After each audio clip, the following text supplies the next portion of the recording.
Okay, so as we continue, actually it should be before we start, before I continue. Okay, I'd like to point out a potential toxin. Okay, this one I think if you're one of the key things, ideas that you need to take home, right, is and notice it's like are my problems with the word love. I have a problem with the word love. I have issues with it because it causes a lot of problems, right? You know, I love you, the term I love you can mean something, one thing to one person, right? You can just say it like so casually. But when it arrives at another person, it's like, oh my gosh, he loves me, he's a right to me. So there's a potential communication gap, right? Even with the word love. So it's a potential toxin. And I think we need to be aware of that. Because you know, just like what Magoo said in his talk, right? Just like music, right? Music carries certain emotions and certain memories that are triggered, right? When you hear a certain piece of music. So the same thing with words. Words and phrases and lines and even the tone of language, right? The music of the language, you know, will trigger certain memories, right? In it. So it depends. Actually, it'll be interesting to find out if we did a test right here, right now, in this whole group, and if we wired you up, we put the EEG, right, to measure the, you know, how your brain fires, and we can do like a heart rate monitor, and you know, probably O2 saturation just to see how much, you know, and then you say to the person, "I love you." And then, you know, you try and see what their sort of reaction is, right? So I think that's a very interesting experiment to conduct. Okay. And then I will say at this point, and I'll touch on it on the next slide, on the next bullet point. You know, only true love, only time and circumstance can truly test love. So when I say true love, right? Okay. I'll say the words love, right? And love is more like or crush or romance, right? But when I say true love, right, that's the love that lasts a lifetime. You know, that's a love that a mother would have for a child, or a father would have for their child. Or it's a love that you know, that old couple that falls in love early. You know, they live together, 90 years old, have their grandkids, great grandkids. You know, still sticking it together. When the husband dies, like a week later or a few days later, the wife dies. That's, you know, that's closer for me, you know, to true love or agape love. And there's another kind of love, which is friendship, right? But I won't touch on that subject now because it's Valentine's, guys. Come on, you know, we're here to talk about storge, liking, right? And eros love, right? Romantic love. You know, the biological, hormonal-driven love. Okay, so I'll say that. So let's clear it out, okay? And so to help clear out this toxin, now that we've identified that love, the word love and the words I love you has a potential, you know, veracity or you know, toxicity to it, you know, we will talk about the seasons of love. Okay? And well, if we have time, maybe even the dimensions of love. Everyone knows C.S. Lewis, right? Chronicles of Narnia. He also wrote this beautiful book called The Four Seasons of Love. Right? And so in it, he talks about the different kinds of love. Right? So the problem with our English language, we only have one word, love, but in Greek, it can mean four things. Right? One per season. So springtime love is called storge.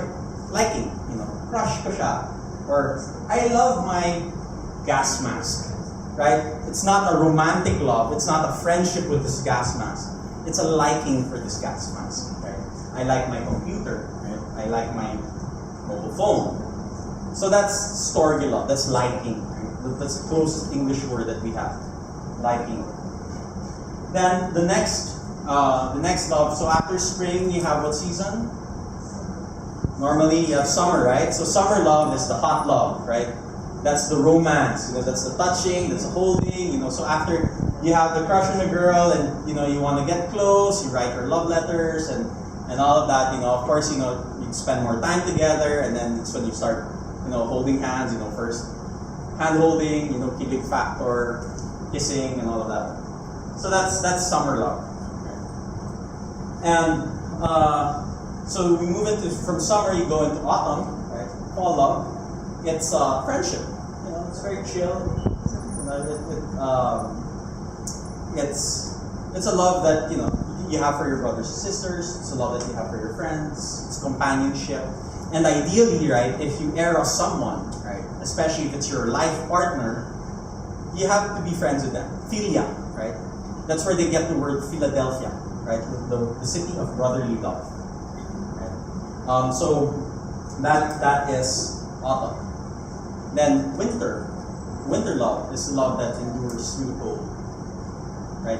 When everything seems dead, when everything seems desolate, when the trees have already lost their leaves, and when there doesn't seem to be life around, it's actually still there. It hibernates. It holds on. It endures. It endures the trials. It endures the hardship. It endures the cold. Right? But it remembers. Because once the cold is over, you have springtime again. So the winter is agape love. The love that lasts a lifetime. The love that a husband should have for their wife. Right? For lifelong partnership. Right? And that's what they say also, that the love that God has for us. For those of you who believe in divine being. So, if we talk about dimensions, I think that's more your realm. And it's going to take so long. So, we don't just exist in 3 dimensions, right? There's a 4th dimension, which is time. And then you can move up because you're considering the past and the future. So we're looking at a system of 10 or 11 dimensions. So I think it'd be better off to explain it than I will. But I think we can save that one for another talk, because I think that's going to be very interesting. So if there's seasons of love, or dimensions of love. Okay? So we talked about spring, and the first song that came into my mind actually was "Love Is a Many Splendid Thing." Who are familiar with the song? Love is a many splendid thing. Right? It's the April rose that only grows, in the early spring. That's a song which was inspired by the movie "Love Is a Many Splendid Thing," which came out in 1955. But that movie was inspired by a novel by Hans Suyin, titled "A Many Splendid Thing," which was published in 1952. It's a bestseller, and it's interesting. She didn't watch the movie. She didn't want to watch the movie. So it's about springtime romance. The kilig factor. The one. You meet someone, you fall in love. You want to be with them, and parang it's so electric. You like them because they're cute, or you like him because of the way he dresses, or you like him because he has of the career or the build that you like. And so it's something that's worth celebrating. The love that brings a spring to your step. Meeting someone for the first time. How many of you have fallen, for storge at first sight? I wouldn't say love at first sight, but for liking at first sight. When you see a person, it's like, oh my gosh, this person is like super cute. I want to get to know this person some more. Right? So that's springtime love.